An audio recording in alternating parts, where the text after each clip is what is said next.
Friends, मैं सुलेखा गुप्ता। आज हम पढ़ रहे हैं बीए सेकंड की फर्स्ट बुक, जिसके अंतर्गत हमारे आते हैं सामाजिक अनुसंधान की पद्धतियां, गुणात्मक एवं गणनात्मक। ये हमारा चैप्टर 9 है।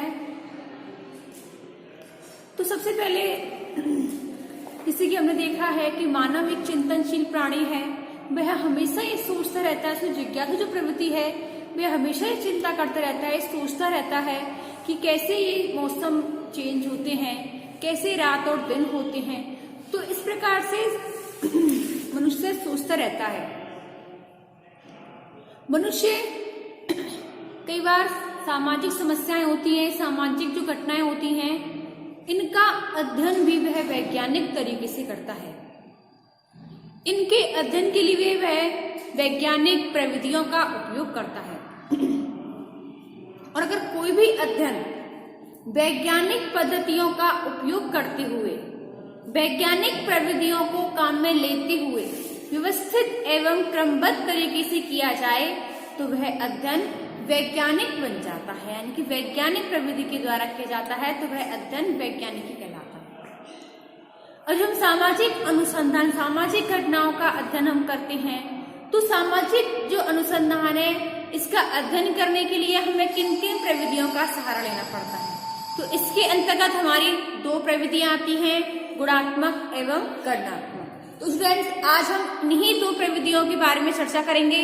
तो आज की हमारी जो प्रविधि है वो है गुणात्मक प्रविधि। तो आज गुणात्मक प्रविधि के बारे में हम चर्चा कर रहे हैं। तो चलिए वीडियो स्टार्ट करते हैं।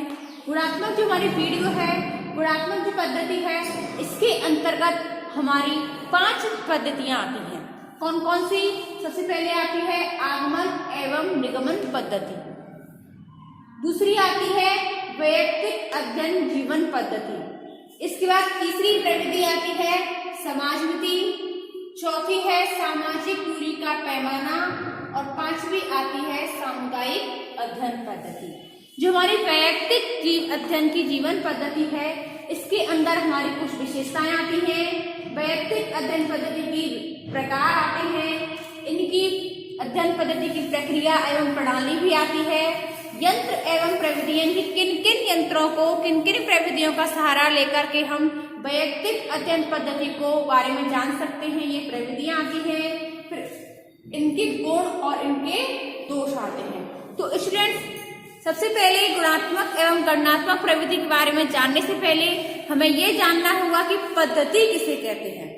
तो पद्धति वह है, पद्धति अनुसंधान क्षेत्र का, यानी कि पद्धति का आशय उस अध्ययन विधि से है जिससे विज्ञान अनुभव सिद्ध अथवा प्रयोग सिद्ध ज्ञान की प्राप्ति के लिए अपनी आधारभूत प्रणालियों को व्यवहार में लाता है तथा अपने उपकरणों व प्रविधियों को उपयोग में लेता है, वह होता है पद्धति। यानी कि जिससे विज्ञान अनुभव सिद्ध और प्रयोग सिद्ध ज्ञान की प्राप्ति के लिए अपनी आधारभूत प्रणालियों को व्यवहार में लेता है और अपने उपकरण और प्रविधियों को उपयोग में लेता है, वह होती है पद्धति।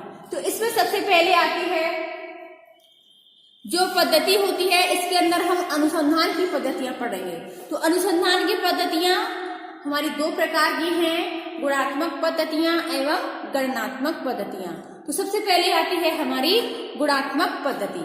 तो गुणात्मक पद्धति की सहायता से हम अमूर्त तत्वों का अध्ययन कर सकते हैं। जो अमूर्त पद्धतियों का हम अध्ययन करते हैं तो उसे ही हम गुणात्मक पद्धति कहते हैं। गुणात्मक पद्धतियों का अध्ययन करने के लिए हम सामाजिक संबंधों, सामाजिक संस्थाओं, सामाजिक मूल्यों, धारणाओं, विश्वासों, प्रवृत्तियों, परंपराओं आदि का अध्ययन करने के लिए हम गुणात्मक पद्धति का उपयोग कर सकते हैं। गुणात्मक पद्धति का उपयोग हम 5 विधियों के द्वारा कर सकते हैं या 5 प्रविधियों के द्वारा कर सकते हैं। और वे प्रविधियां हैं आगमन तथा निगमन विधि, वैयक्तिक विधि, समाजमिति, सामाजिक दूरी का पैमाना, और सामुदायिक अध्ययन पद्धति। तो सबसे पहले हम अध्ययन करेंगे आज आगमन एवं निगमन विधि का, यानी कि आगमन एवं निगमन प्रविधि क्या होती है। आगमन एवं निगमन पद्धति। तो आगमन पद्धति क्या है? सबसे पहले आगमन पद्धति, यह पद्धति विशिष्ट से सामान्य की ओर, विशिष्ट से सामान्य की ओर ले जाने वाली पद्धति है। ये शॉर्ट क्वेश्चन में आ जाता है कि ऐसी कौन सी पद्धति है जो विशिष्ट से सामान्य की ओर ले जाती है, वह कौन सी प्रविधि है? तो वह है आगमन पद्धति। इसके द्वारा हम विशिष्ट से सामान्य की ओर जाते हैं।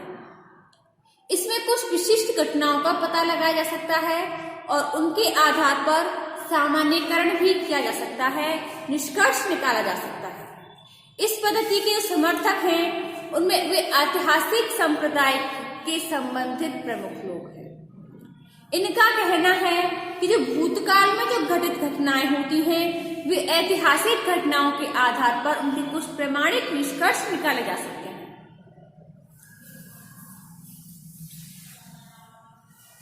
इसके बाद आती है निगमन प्रविधि।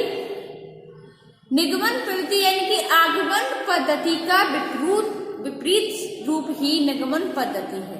इसके द्वारा सामान्य से विशिष्ट की ओर जाया जाता है। जैसे कि आगमन पद्धति में विशिष्ट से सामान्य की ओर जाते हैं, उसी प्रकार निगमन प्रविधि में सामान्य से विशिष्ट की ओर जाते हैं। इसके द्वारा जो निकाले गए जो निष्कर्ष होते हैं, सामान्य निष्कर्ष होते हैं, वे किसी विशिष्ट घटनाओं, उदाहरणों को समझने के लिए किए जाते हैं। अब आती है हमारी वैयक्तिक जीवन पद्धति।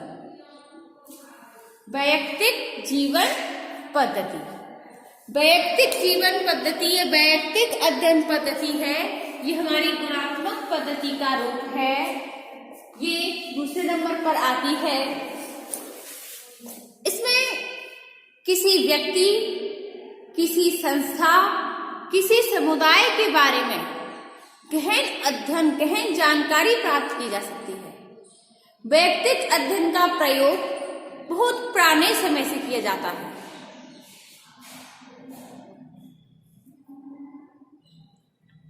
आधुनिक समय में वैयक्तिक अध्ययन की जो प्रविधि है, इसका प्रयोग जो मनोचिकित्सक हैं, वे मानसिक रोगियों के लिए, अपराधियों के लिए, उद्दंडियों के लिए, अनुशासनहीन जो युवक होते हैं, उनके उपचारों के लिए वैयक्तिक अध्ययन पद्धति का प्रयोग करते हैं। जो समाज वैज्ञानिक है, उन्होंने इस विधि का प्रयोग समाज के प्रतिभाशाली व्यक्तियों जैसे कि नेताएं हैं, कलाकार हैं, लेखक हैं, कवि हैं, उपन्यासकार हैं, इन लोगों के जीवन वृत्तांत का अध्ययन, कि इनके जीवन चरित्र है, जीवन का जो वर्णन है, जीवन के बारे में जीवनी है, उनके बारे में जानने के लिए इस प्रविधि का उपयोग करते हैं।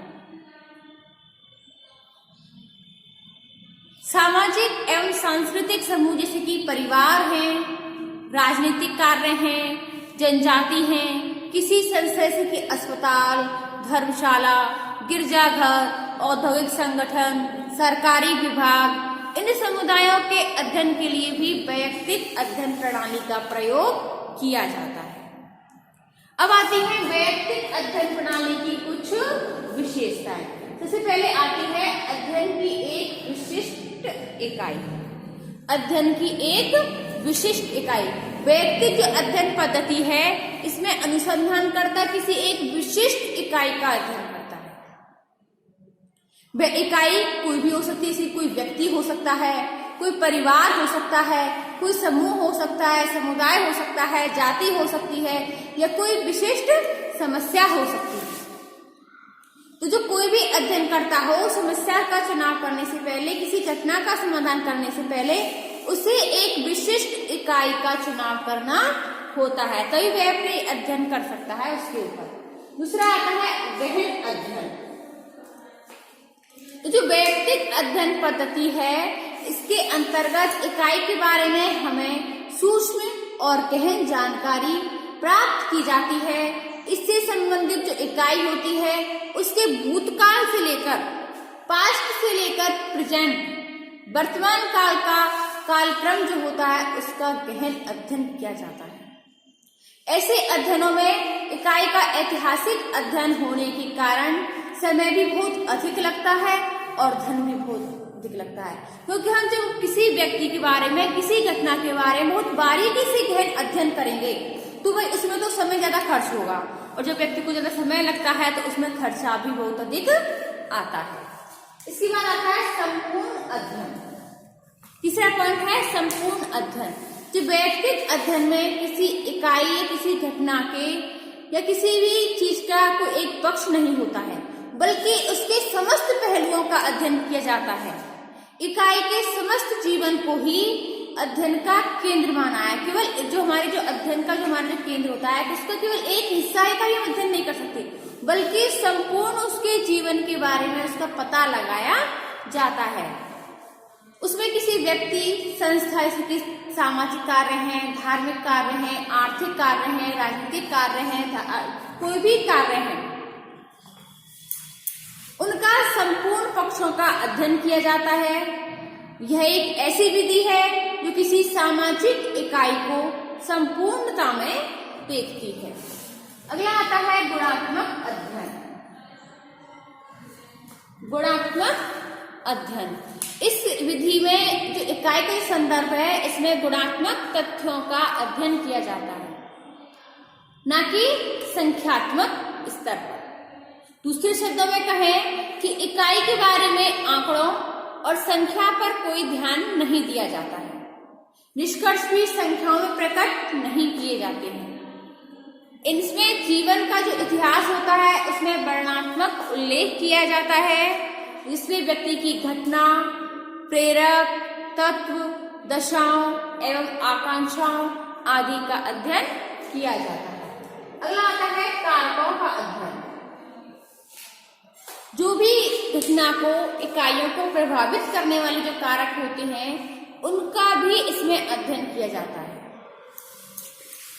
उनकी परिस्थिति का पता लगा जाता है। जैसे किसी ऐतिहासिक घटना के पीछे, घटित होने के पीछे कौन कौन से कारक रहे होंगे, तो ऐसा व्यक्ति कौन कौन से जैसे कारक हैं जिसने व्यक्ति के जीवन का एक विशेष मोड़ दे दिया, तो उन कारकों का भी इस वैयक्तिक अध्ययन पद्धति के अंदर विशेष महत्व होता है। इनका भी पता लगाया जाता है, इनका भी अध्ययन किया जाता है।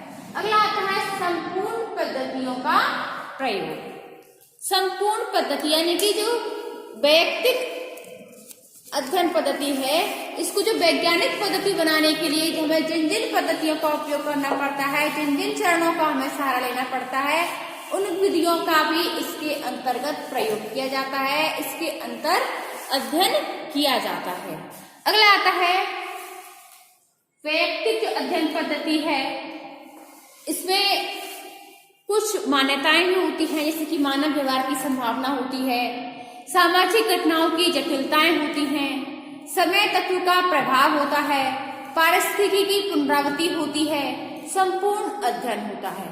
तो इनके अंतर्गत जो व्यक्ति जिस प्रकार से किसी भी घटना का, किसी भी समस्या का जिस प्रकार से अध्ययन करता है, व्यक्ति संपूर्ण उसके केवल जीवन के किसी एक पक्ष को लेकर, किसी एक इकाई को लेकर अध्ययन नहीं करता है, बल्कि व्यक्ति किसी समस्या, किसी घटना, किसी समुदाय, किसी व्यक्ति विशेष की संपूर्ण जीवन पद्धति का अध्ययन करता है। इसके बाद आते हैं वैयक्तिक जो अपन की अध्ययन पद्धति है इसके प्रकार। तो वैयक्तिक अध्ययन की जीवन पद्धति दो प्रकार की होती है, व्यक्ति का वैयक्तिक अध्ययन और समूह का वैयक्तिक अध्ययन। तो व्यक्ति का वैयक्तिक जो अध्ययन है, इसके अंदर जो अध्ययन करता होता है, सूचनाता होता है, व्यक्ति के बारे में सभी प्रकार की अच्छी बुरी, व्यक्ति की पर्सनल जो घटनाएं होती हैं, सामुदायिक जो होती हैं, सभी के बारे में सूचनाएं एकत्रित करता है। व्यक्ति के संपूर्ण जीवन के बारे में उसको जानता है, जानने की कोशिश करता है, गहनता से उसका अध्ययन करता है। इससे इसके जीवन से प्रारंभ से लेकर अब तक के जीवन के इतिहास का अध्ययन किया जाता है। इस प्रकार के अध्ययन में व्यक्ति से जुड़ी हुई सभी घटनाओं, परिस्थितियों एवं पृष्ठभूमि की जानकारी प्राप्त की जाती है, जिन्होंने व्यक्ति के व्यक्तित्व के निर्माण में सहायता प्रदान की होती है, महत्वपूर्ण भूमिका निभाई हुई होती है। इससे व्यक्ति के बारे में, व्यक्ति के परिवार, व्यक्ति के पड़ोसी, व्यक्ति के मित्र, व्यक्ति से संबंधित जो भी घटनाएं होती हैं, जो भी उसकी नातेदारियां होती हैं, उन सभी से उसकी पत्र, डायरी, उनकी आत्मकथाएं, लेख, संस्करण, जीवन इतिहास आदि स्रोतों से उसकी संपूर्ण जानकारी निकाली जाती है।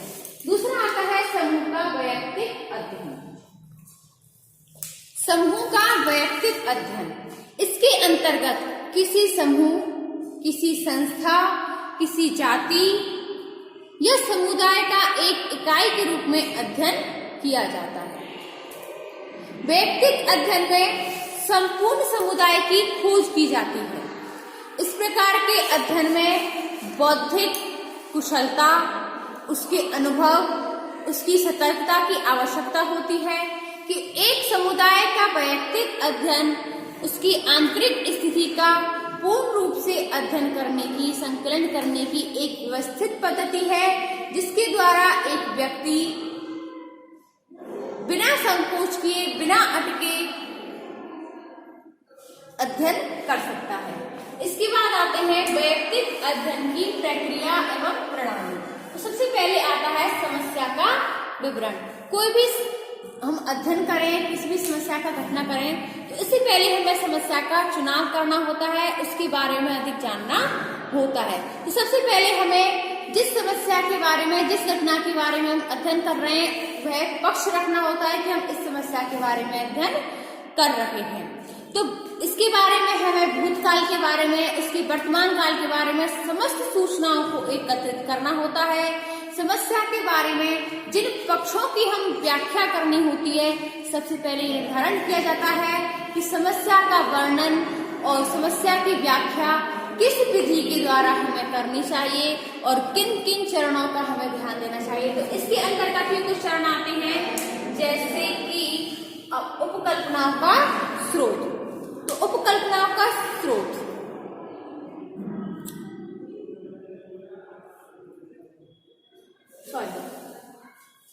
इसके बाद आता है अध्ययन समस्या का चयन। हम जो अध्ययन समस्या का चयन कर रहे हैं, इसके अंतर्गत व्यक्ति यह तय करता है कि हमें जिन विषयों का हम अध्ययन कर रहे हैं, ये वैयक्तिक विषय जो है, इसके कितने प्रकार के हो सकते हैं। जो वैयक्तिक विषय है, ये 3 प्रकार के हो सकते हैं। साधारण हो सकता है, विशेष हो सकता है और असाधारण हो सकता है। तो हमें इस प्रकार से उनका चयन करना है। इसके बाद आती है इकाइयों के प्रकार एवं संख्या का निर्धारण।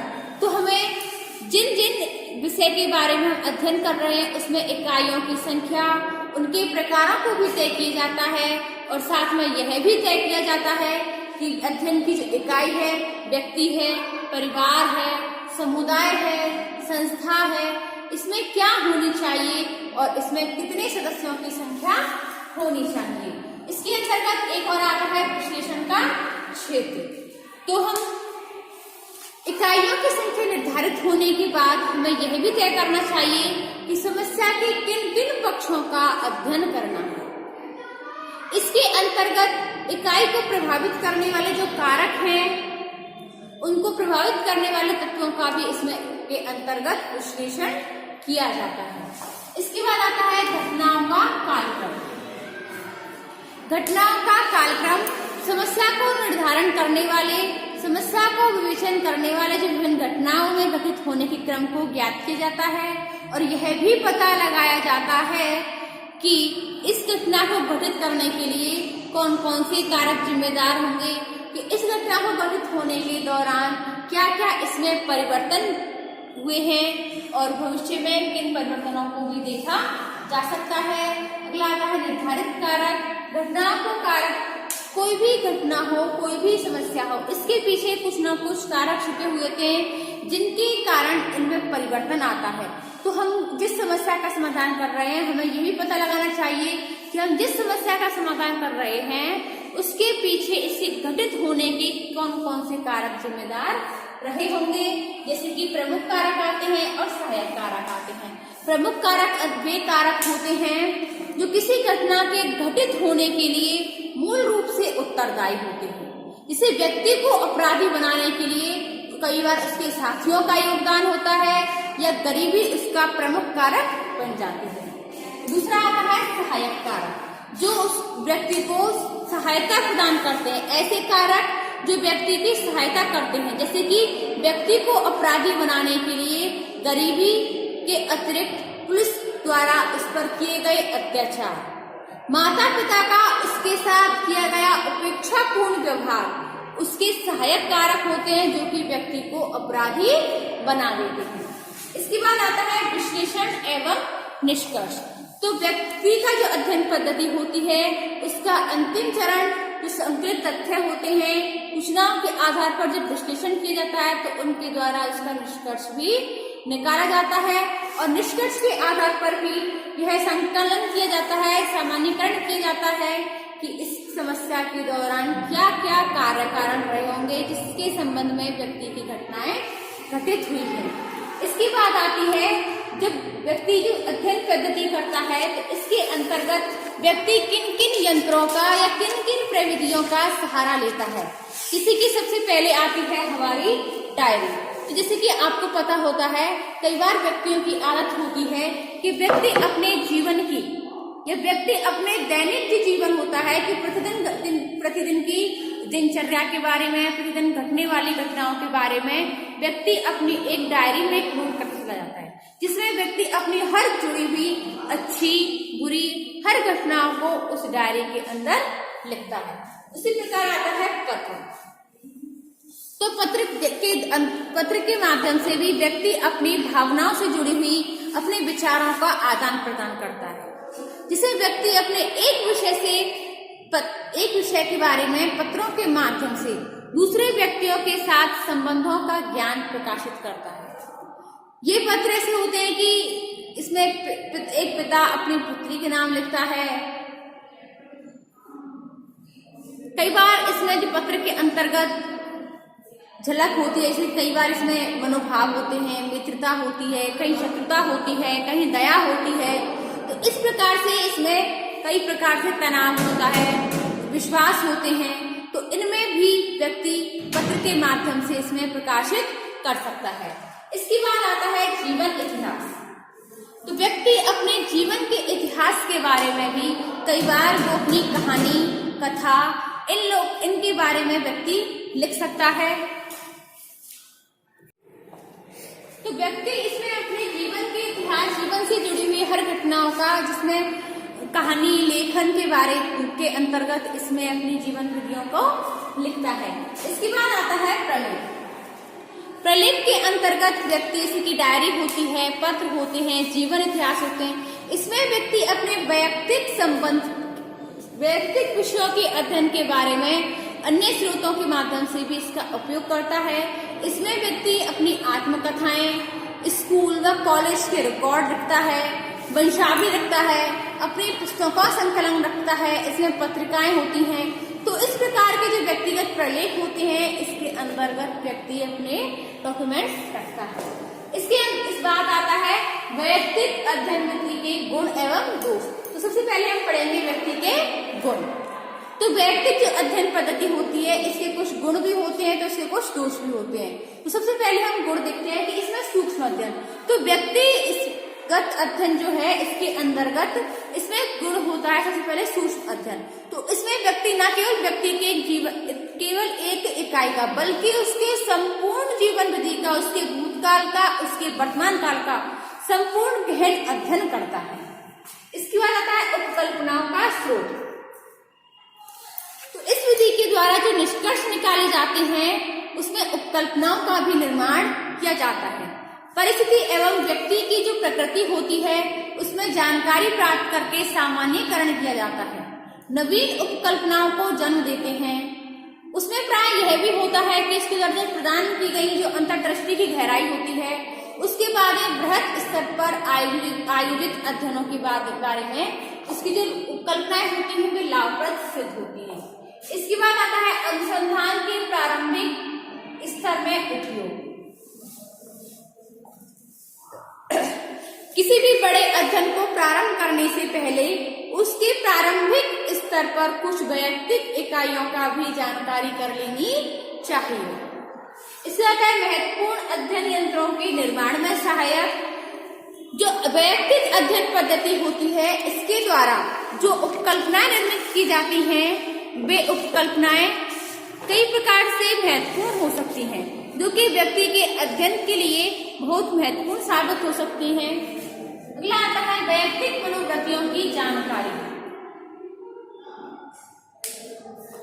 वैयक्तिक मनोवृत्तियों की जानकारी से व्यक्ति की जो मनोवृत्ति होती हैं, मूल्य होते हैं, व्यवहार होते हैं, उनकी धारणाएं होती हैं, तो ये व्यक्ति को उसके संपूर्ण गहन के अध्ययन के बारे में बाद ही उसको जानकारी प्राप्त होती है। ऐसी जानकारी व्यक्ति की सामान्य प्रकृति की समझने के लिए बहुत ही जरूरी होती है। अगला आता है सामग्री की पूर्णता।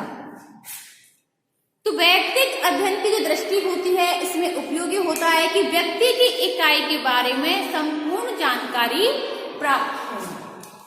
घटनाओं की निरंतर तस्वीर। तो वैयक्तिक अध्ययन के कारण व्यक्ति जिन घटनाओं का अध्ययन करता है, उसमें कालक्रम के अनुसार उसमें निरंतरता पाई जाती है, क्योंकि व्यक्ति भूतकाल से लेकर के वर्तमान काल तक यानी कि आज तक की तस्वीरें सभी उसके सामने प्रकाशित हो जाती हैं, क्योंकि वह उससे जुड़ी हुई हर घटना, उसके पक्ष विपक्ष, अच्छी बुरी बातें सभी से व्यक्ति वाकिफ हो जाता है, सभी से व्यक्ति जानकारी प्राप्त कर लेता है। अगला आता है तुलना एवं वर्गीकरण का आधार। तुलना एवं वर्गीकरण का आधार, तो इसके अंतर्गत व्यक्ति के गुणों की जानकारी व्यक्ति को प्राप्त हो जाती है। समूह विशेष के अध्ययन उसके समूह में व्यक्त हो जाते हैं। हर इकाइयों के बारे में उसकी तुलना करना, उनका वर्गीकरण करना आसान हो जाता है। अगला आता है सामान्यीकरण का आधार। तो इस सामान्यीकरण की विधि के द्वारा व्यक्ति विभिन्न इकाइयों का गहन एवं सूक्ष्म अध्ययन कर लेता है, तो उसमें सामान्यीकरण प्राप्त कर सकता है और उसे उस समग्र रूप में लागू कर सकता है। अगला आता है नए अनुभवों का ज्ञान। तो जब व्यक्ति संपूर्ण इकाई का गहन अध्ययन करता है, तो जब व्यक्ति जिस प्रकार जिस चीज के बारे में जानेगा, जिस चीज के बारे में उसका अध्ययन करेगा, व्यक्ति को नए नए ज्ञान का भंडार बढ़ता चला जाएगा, नए नए अनुभव होते चले जाएंगे। अगला आता है जीवन के प्रभावित कारकों का अध्ययन। तो व्यक्ति से जुड़े हुए हर तत्व, हर जो जीवन से जुड़ी हुई जो घटनाएं होती हैं, इनका व्यक्ति के जीवन पर बहुत अधिक प्रभाव पड़ता है। अगला आता है दीर्घ प्रक्रियाओं का अध्ययन। तो जिस प्रकार से व्यक्ति के जो प्रलेख होते हैं, व्यक्तिगत प्रलेख होते हैं, पत्र हैं, डायरियां हैं, तो उनसे व्यक्ति के प्रारंभिक जीवन अध्ययन करना बहुत ही सरल हो जाता है। इससे व्यक्ति के जीवन में घटित होने वाली हर प्रक्रियाओं से उसके व्यक्ति परिचय हो जाता है, जिससे व्यक्ति उसके अपराधी बने या सफल व्यवसायी बने। इसमें उन्हें किन किन प्रक्रियाओं से गुजरना पड़ेगा, इससे व्यक्ति को बहुत ही सरलता प्राप्त हो जाती है। लाता है विभिन्न विधियों का प्रयोग।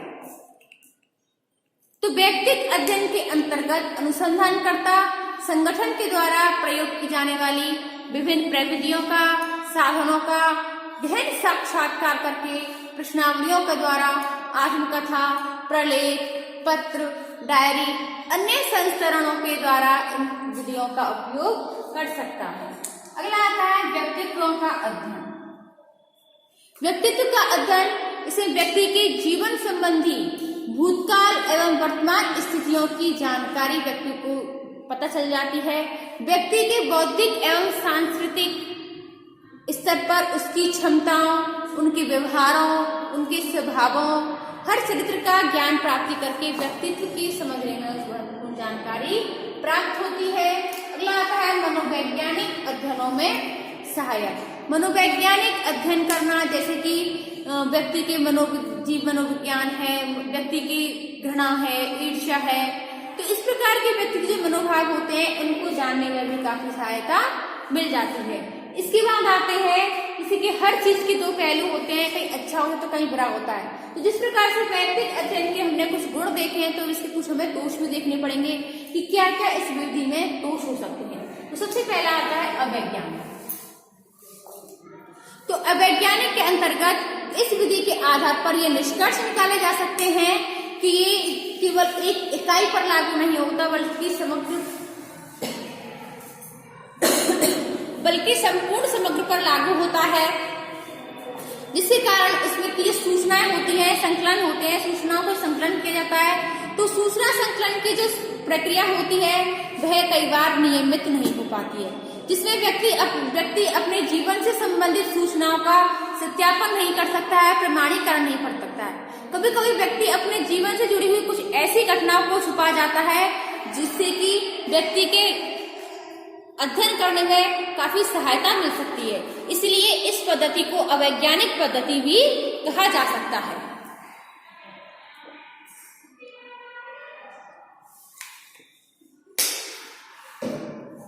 इसके बाद आती है दोषपूर्ण सामान्यीकरण। तो इसके अंतर्गत जो वैज्ञानिक पद्धति के द्वारा इसे कुछ इकाइयों के बारे में पता लगा जा सकता है, परंतु इसमें कुछ ऐसे अध्ययन होते हैं जिनके द्वारा सामान्यीकरण को संपूर्ण समग्र पर लागू किया जा सकता है, जिसके कारण वैयक्तिक जो अध्ययन पद्धति होती है उसके द्वारा सामान्यीकरण सीमित और अवैज्ञानिक कहे जा सकते हैं। अगला आता है सीमित अध्ययन। तो केवल ऐसी कुछ इकाइयां होती हैं जिनका चयन करके हम इनका अध्ययन करते हैं, परंतु इस विधि का यह अध्ययन संभव नहीं है। जीवन इतिहास केवल सीमित इकाइयों तक ही सीमित होता है, सीमित इकाइयों का ही ज्ञान किया सकता है, नहीं ना कि संपूर्ण जीवन पद्धति से। अगला आता है अत्यधिक खर्चीली व समय लेने वाली विधि, क्योंकि इस विधि में व्यक्ति सूक्ष्म अध्ययन करता है। व्यक्ति अपने भूतकाल से लेकर के वर्तमान काल तक की हर छोटी से बड़ी घटनाओं का अध्ययन करता है, उनकी समस्याओं को सुनता है, उनके प्रभावित करने वाले कारकों को सुनता है। इसके लिए व्यक्ति को बहुत अधिक समय लग जाता है और यह बहुत अधिक खर्चीली भी होती है। अगला आता है निदर्शन का अभाव, क्योंकि इस विधि में निदर्शन प्रणाली को नहीं अपनाया जा सकता है, क्योंकि व्यक्ति घर घर जाकर हर व्यक्ति की सूक्ष्म घटनाओं का भूतकाल से लेकर वर्तमान काल तक की जुड़ी हुई हर घटनाओं का अध्ययन करता है। इसलिए इसमें निदर्शन प्रविधि का उपयोग नहीं किया जा सकता है। अगला आता है दोषपूर्ण रिकॉर्ड। इसमें कुछ जैसे कि पत्र, डायरिया, प्रलेख, जो प्रलेख होते हैं, इनके द्वारा इनका अध्ययन किया जाता है। लेकिन कभी कभी ये रिकॉर्ड जरूरी नहीं है कि हमेशा इनमें सत्यता की पाई जाए। कभी कभी इनमें झूठ का सहारा भी लिया जाता है, जिसके कारण ये रिकॉर्ड जो इसके होते हैं गलत साबित हो जाते हैं। और अगला आता है दोषपूर्ण जीवन इतिहास। तो दोषपूर्ण जीवन इतिहास, क्योंकि व्यक्ति इसमें जीवन इतिहास से रची हुई, क्योंकि व्यक्ति इसमें स्वयं अपनी घटनाओं के बारे में लिखता है, अपने जीवन से जुड़ी हुई घटनाओं के बारे में व्यक्ति स्वयं ही लिखता है। तो इसमें व्यक्ति सामाजिक मर्यादा के विपरीत पाए जाने वाले तथ्यों को छुपा जाता है। अगला आता है अध्ययनकर्ता का अधिक आत्मविश्वास। तो जो अध्ययनकर्ता होता है उसको ये भ्रम होता है कि उसे सभी बातों की संपूर्ण जानकारी प्राप्त होगी, परंतु यह बात गलत है, क्योंकि कभी कभी जो अध्ययनकर्ता होता है इसको जो व्यक्ति इकाइयां होती हैं वे इकाइयां कभी कभी व्यक्ति को संपूर्ण जानकारी प्राप्त नहीं उपलब्ध करवा पाती हैं। कभी कभी व्यक्ति अपने जीवन से जुड़ी हुई घटनाओं को छुपा देता है। अनुसंधानकर्ता का पक्षपात, क्योंकि अनुसंधान जो करता होता है वे व्यक्ति कभी कभी जातिवाद, कई भाई भतीजावाद कर देता है, जिसके कारण व्यक्ति में पक्षपात की भावना आ जाती है और व्यक्ति जो संपर्क में रहने वाले जो व्यक्ति होते हैं उनको प्रभावित करता है और उसे भावात्मक लगाव होने के कारण व्यक्ति उसको तोड़ मरोड़ करके उनके सामने प्रस्तुत करता है। अगला आता है सामग्री की विश्वसनीयता की जांच असंभव। तो इस प्रणाली का जो दोषपूर्ण प्रभाव होता है उसके द्वारा जो प्राप्त तथ्यों की विश्वसनीयता की जांच करनी होती है, उसमें व्यक्ति स्वयं के अतिरिक्त अन्य लोगों को जानकारी नहीं प्राप्त होती है। इकाइयों की तुलना में अन्य इकाइयां भी इस प्रकार से की जा सकती हैं।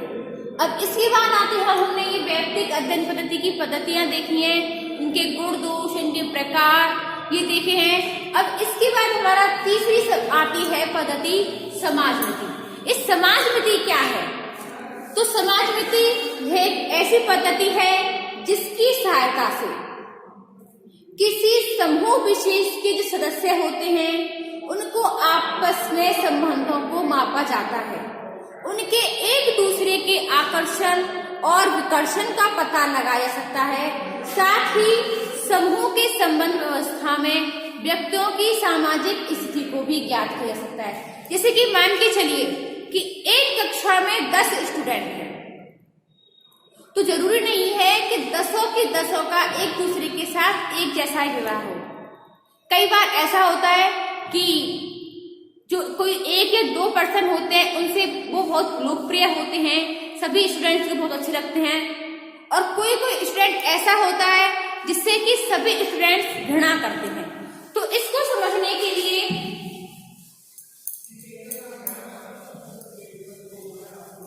मान के चलिए ABCDEFGHIJ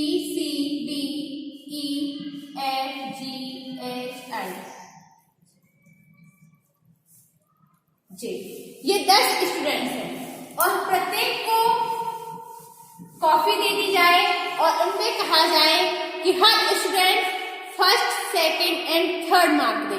जैसे कि जो सबसे ज्यादा अच्छा लगता है आपको उसको फर्स्ट रैंक दें, जो कम अच्छा लगता है आपको उसको सेकंड रैंक दें, और जो आपको बिल्कुल भी अच्छा नहीं लगता है उसको आप थर्ड रैंक दें। तो इस प्रकार से जो आपको जो सबसे ज्यादा रिजल्ट प्राप्त होंगे पता चल जाएगा कि हमें जिस व्यक्ति के लिए ज्यादा मार्क आए हैं वो बच्चा अधिक लोकप्रिय है, और जिस व्यक्ति के लिए कम मार्क्स आए हैं उसके लिए 2 रैंक है, और जिसके लिए बिल्कुल भी मार्क्स नहीं आए वो बच्चा बिल्कुल भी लोकप्रिय नहीं है, उस बच्चे से सभी घृणा करते हैं। तो इस प्रकार से पता चल सकता है वो समाज नीति के द्वारा हम व्यक्ति की लोकप्रियता, आकर्षण एवं विकर्षण का पता लगा सकते हैं। इसके बाद आता है सामाजिक दूरी का पैमाना। तो सामाजिक दूरी पैमाने के कारण इसकी सहायता से किसी व्यक्ति, वस्तु, समूह, समिति, समुदाय आदि के प्रति लोगों की रुचि को मापा जा सकता है। भिन्न भिन्न व्यक्तियों का वस्तुओं के प्रति लोगों की रुचि में असमानता पाई जाती है। व्यक्ति कई बार किसी से अधिक ज्यादा लगाव रखते हैं, तो कई बार व्यक्ति एक दूसरे से कहीं अधिक घृणा भी कर सकते हैं। ऐसी स्थिति में निकटता और दूरी को मापा जा सकता है, दूरी का पता भी लगाया जा सकता है। व्यक्ति की जो विभिन्न परिस्थितियां होती हैं, घटनाएं होती हैं, परंपरागत व्यवहार होते हैं, उससे मनोवृत्तियों का भी पता लगाया जा सकता है। अगला आता है सामुदायिक अध्ययन पद्धति। तो किसी भी सामाजिक संस्था का अध्ययन उस समुदाय की पृष्ठभूमि से करना जहां वह समस्या मौजूद है, उसकी सामुदायिक अध्ययन पद्धति से। समाजशास्त्रियों की मान्यता होती है कि सामाजिक समस्या का समुदाय या समाज विशेष से पृथक करके ठीक से नहीं समझा जा सकता है, बल्कि इस पद्धति में अवलोकन, तुलना और परीक्षण की सहायता से समूह के बीच घटित होने वाली सामाजिक समस्याओं को समझने का प्रयास किया जा सकता है। तो स्टूडेंट्स, आज की जो हमारी वीडियो है वो है सामाजिक अनुसंधान की पद्धतियां, जिसमें आज हमने पढ़ा है गुणात्मक पद्धति, और हमारी जो नेक्स्ट वीडियो आएगी उसमें हम पढ़ेंगे गणनात्मक पद्धति।